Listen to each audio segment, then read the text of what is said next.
ముల్లంగి గ్రామంలో ఇది 4వ రోజు. ఈ ప్రభుత్వం ముఖ్యమంత్రి గారు చేసినటువంటి కార్యం స్వచ్ఛదనం పచ్చదనం అటువంటి కార్యక్రమంలో మరి ఈరోజు మా యొక్క గ్రామస్తులు అనగా మా యొక్క సొసైటీ చైర్మన్ గారు, మా స్పెషల్ ఆఫీసర్ గారు, సెక్రటరీ గారు, వివిధ సంఘాల సభ్యులు, సిఓ గారు వీళ్ళందరూ దీనిలో పార్టిసిపేట్ జరగడమైంది. ఈ కార్యక్రమం చాలా గొప్పది. ఎందుకనగా ఇది స్వచ్ఛదనం పచ్చదనం అనేది మనిషికి కావాల్సినటువంటి ఇది. ఎందుకంటే ఈ శుభ్రత అనేది ఉంటే ప్రతి మనిషి గ్రామంలో ఎలాంటి రోగాలు కానీ ఏది కానీ అవంచనీయ సంగతులు జరిగాయి. ఎందుకంటే ఇది కావాల్సినటువంటి ప్రతిదీ, ఎందుకంటే ఇది మన ఒక్కరిది అనకుండా ఇది మన అందరి బాధ్యత అని చేయాలి.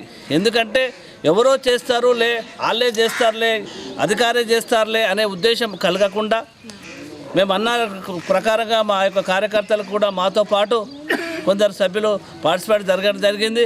మీరు కూడా ఈ యొక్క కార్యక్రమంలో ఎందుకంటే చక్కటి కార్యక్రమంలో పార్టిసిపేట్ మీ అందరికీ ధన్యవాదాలు.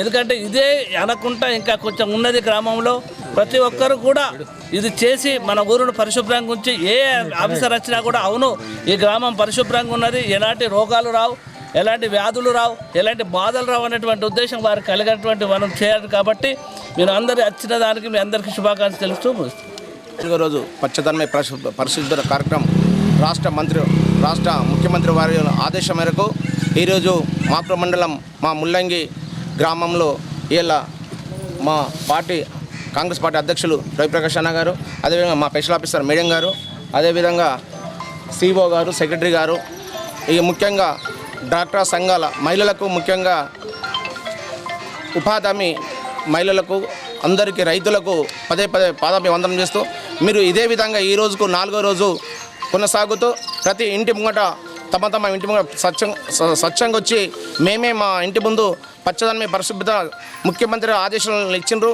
ఆ ముఖ్యమంత్రి స్వయంగా తరణే చేస్తున్నారు. మేమెందుకు చేయగలని మా డాక్టర్ మహిళలు స్వచ్ఛంగా వాళ్ళే వచ్చి ఇంటింటి గడపకు వాళ్ళు చేస్తూ అదేవిధంగా పోచరించిన మా మహిళలకు, ముఖ్యంగా మా రేవంత్ రెడ్డి ముఖ్యమంత్రి గారికి ప్రత్యేక ధన్యవాదములు. ఇదే విధంగా ఎటువంటి వ్యాధులు కానీ ఈ వర్షాకాలంలో ఎన్నో రకాల వ్యాధులు వస్తున్నాయి. ఆ వ్యాధులు రాకుండా మన ఇంటి ముందు మనం పరిశుభ్రత ఉంటేనే ఈ రోగాలు ఎటువంటి రావు. కాబట్టి మనమందరం ఇదే విధంగా ఈ 5 రోజుల ప్రోగ్రాం కాకుండా ప్రతి ఇంటి ముంగట మా మహిళలకు ప్రత్యేకంగా కృతజ్ఞత తెలుపుతూ మనది ఎవరింటి ముంగట వాళ్ళు నీట్గా ఉంచుకొని శుభ్రంగా ఉంచుకొని మన ప్రభుత్వం ఇచ్చిన ఆదేశాలని మీరు సక్రమంగా చేస్తే మనకు మంచి మన విలేజ్కు గుర్తింపు వస్తుంది. ఇంతకుముందు స్వచ్ఛ భారత్లో మనము బెస్ట్ అవార్డు పొందినాము.